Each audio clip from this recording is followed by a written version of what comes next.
Thank you. I'll try not to keep you too long, about 45 minutes if that's okay, like everybody else. Well, I'll just keep Simon twitching a little bit. And I know you want to get to the pub, I get that. So what I want to do is just share some of my thoughts, really, just some of the thoughts that I've picked up over a number of years and maybe some provocations and some thinking about what I call cultural positioning.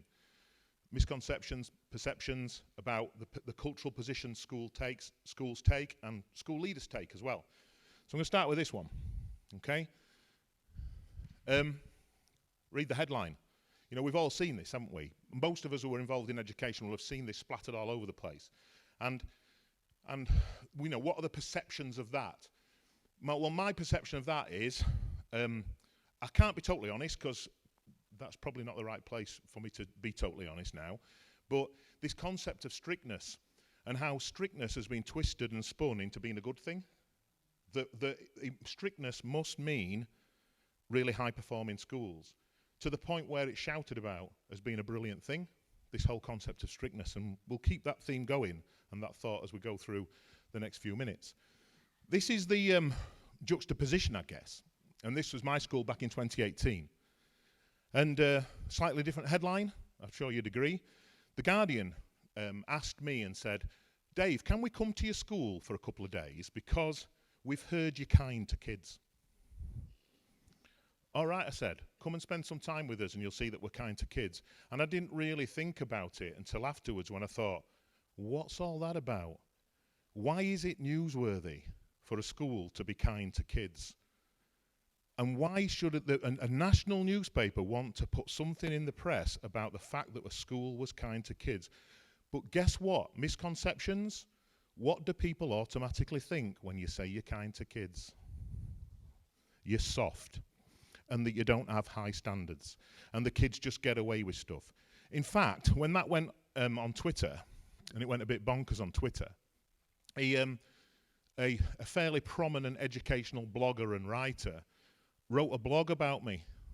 And in that blog, he said I was a danger to the teaching profession. I'm all right with that. I've rode out of that since 2018. You know, that's okay. But I was a danger to the teaching profession because he just assumed that there was chaos in that school because we said we were kind to children and we just didn't exclude them.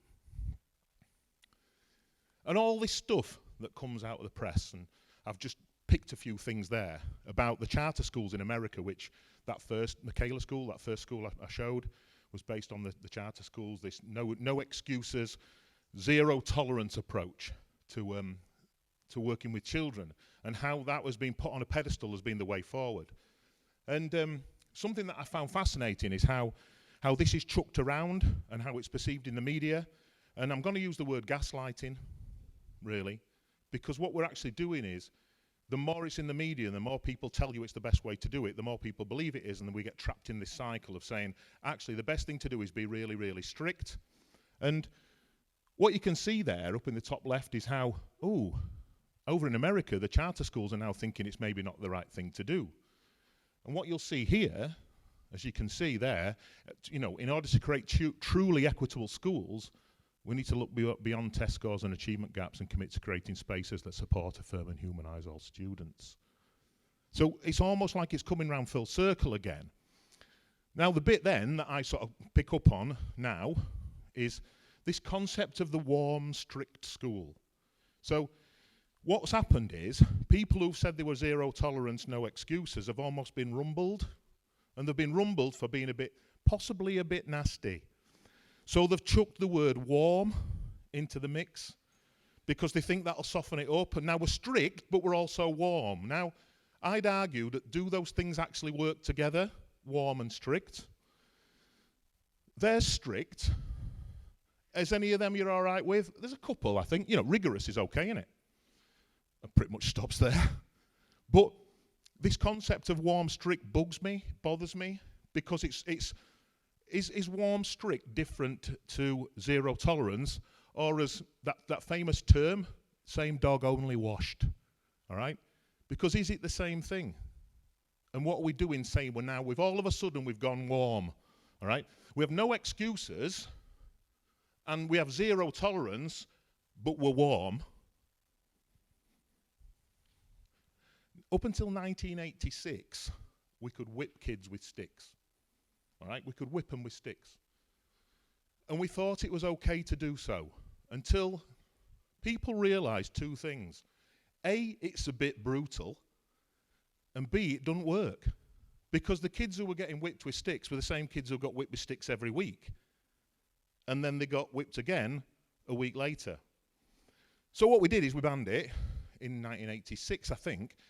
Up until 1990, it was still okay to do it in the independent sector because they like to make a point. So even when we could whip sticks with kids, they still didn't do what we wanted them to do because they didn't respond to it. So what we did is we got really inventive. We really dug deep in our sophistication, and we decided we couldn't use the cane anymore. So we did this. And we thought it was okay to put kids in high-sided booths for 8 hours at a time in total silence for having the wrong coloured socks on. Or sometimes for having the haircut too short. It's bonkers. I hope that somebody's standing here in 20 or 30 years' time saying, you know what we used to do, and we used to think it was okay. We used to put kids in booths for 8 hours, and we used to think that was okay, and now we've banned them. And these are just provocations, folks, and just thoughts around what we're actually doing and what we're doing with the children and the cultures and the cultural positioning that we're taking.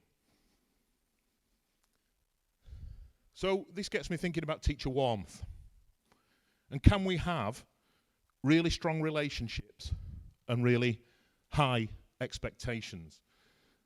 Kleinfeld said in 1972 that we could.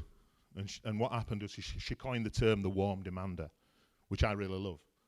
Because that does mean that we can actually have really strong relationships, that cultural position of strong relationships, but we can also have really, really high expectations. I just put that there because I don't think it works, does it? Okay. So what is warm, strict, really warm? I'd say it's more traditional, where we have really high expectations, but actually our relationships actually are quite weak, potentially. This gets me to this fella called Carl Rogers. Okay? Back in 1957, this is what Rogers wrote about warm demanders. And he alluded to this concept of unconditional positive regard, which I want to share with you. So unconditional positive regard was introduced to me about 16, 17 years ago, and I loved it ever since. And I think it's something that we can really, really focus on in schools when it comes to a cultural position. And I just want to share with you some of my thinking around unconditional positive regard based on the work of Carl Rogers. There he is, American psychologist, no longer with us. And what I've put up there is just an extract from some of his work, and I've highlighted in red some things I think we could take away and think about. So first of all, the first thing there, it says caring. We must never ever forget that we work in a caring profession first and foremost. Of course we want children to do well academically. Of course we do. But first and foremost, we work in a caring profession. The next one, no personal gratification. Good old Carl Rogers. It's not about us, folks. It's about the kids. Don't get me wrong, it's great to have personal gratification in schools. It's great to be a teacher with fantastic personal gratification. Of course it is. But what Rogers is saying is, it's not about that. It's about the children. The personal gratification can come if we get it right with the children, working in a caring profession. The next bit, genius, is the unconditional bit. I care, not I care for you if you behave thus and so. And that really is the unconditional bit of unconditional positive regard. And the way I describe this, and I have described it, and it's true because it's happened to me, and it's not very nice, but it's, you can spit in my face today, but I'm going to be okay with you tomorrow. And believe me, spitting in the face is horrible, and actually I don't want it to happen, I don't want it to happen again, but I'm still going to give you another chance tomorrow, and we're going to work it through and try to stop you spitting in anybody else's face as well. And that's really, really difficult sometimes, to take that cultural position and back it up with your actions. And that bit there, safety creating climate. That isn't about having a really good fire drill practice. That is about making children feel emotionally safe in your school every day and not relying on anxiety and fear in order to get compliance, even if you say you're warm. Can warm and strict work if you're being strict and looking for compliance?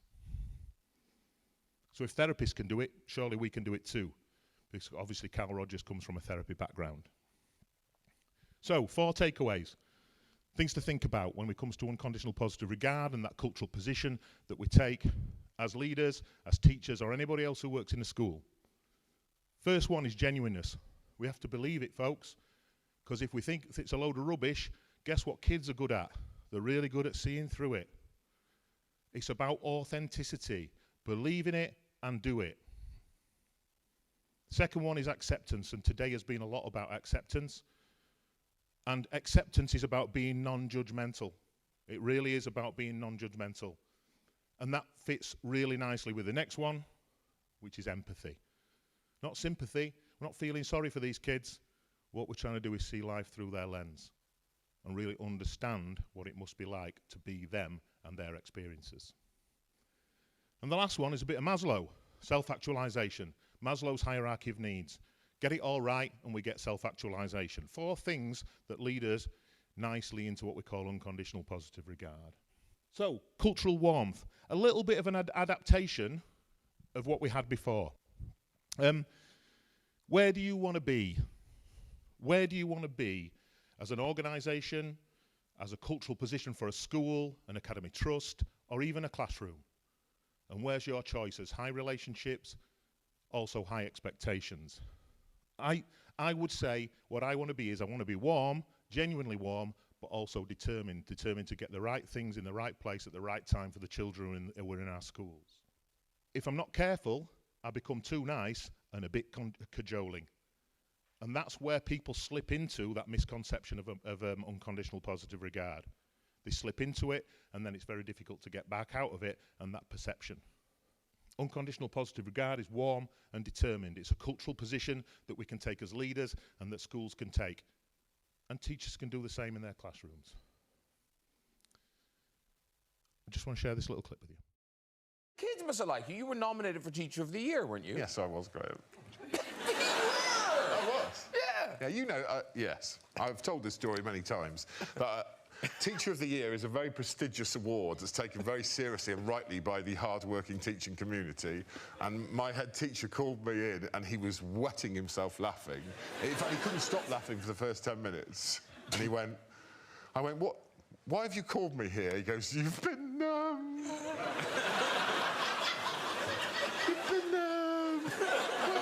I've got this Teacher of the Year award, you've been nominated. And I went, oh, okay. And it was by a very sweet girl called Gemma, who I've humiliated many times. And it's a 6-page document that people have to fill in for the reasons why you should be nominated for Teacher of the Year. It was blank, aside from one sentence that she'd written on it, which was of the reasons why you think he should be Teacher of the Year. And she'd written, he's a well good laugh and he don't make us do no work. That's Mr. Davis. Probably not unconditional positive regard, and probably not in that warm and determined category. However, let's try the next one. Hey, Kike. Hello. Who's your hero? My teacher. Her name was Mrs. Wall. She was my teacher for my first 4 years of primary school. So why is she your hero? What makes her so special? Did she ever give you good marks? Yeah, she always did. She's really kind and she's got like the power to make you happy if you're like with her, and she's really caring, and I just really loved with her, and I felt really safe when I was with her. Do you know what I love about that clip? I really love... Oh, by the way, Kike's not your standard Leeds kid, because he's on Bake Off. However, what I do love about that clip is that Paul Hollywood tries to link the great teacher with good grades, and Kike shuts him down. Said, of course she did, but I loved her, and she made me feel safe. Mrs. Ward. We all want to be Mrs. Ward. So my final thoughts, boo, are really about this. And it's this scariness of Ofsted and us thinking, well, we can't do that unconditional positive regard stuff because of Ofsted. Because Ofsted won't like it and we need to be strict or we need to get great results and all this sort of stuff that scares leadership into not doing what we want them to do, and we talk a lot about bravery leadership. 3 weeks ago we had an inspection in the trust, and it was a highly successful inspection. Do you know one of them inspections where it couldn't be any better, but you're not allowed to tell anybody? And during the feedback, I just picked up on two things from a school that's relational, humanistic, high expectations, and really, really strong relationships. And these are the two things I picked up on. The school has a relational culture that's rooted in love and care. And this one, pupils don't learn from people they don't like. So we're not afraid of Ofsted. It is about cultural positioning. It's about brave leadership and being brave professionally and doing the right thing for the kids. And if all else fails, try the in-class isolator. Thank you.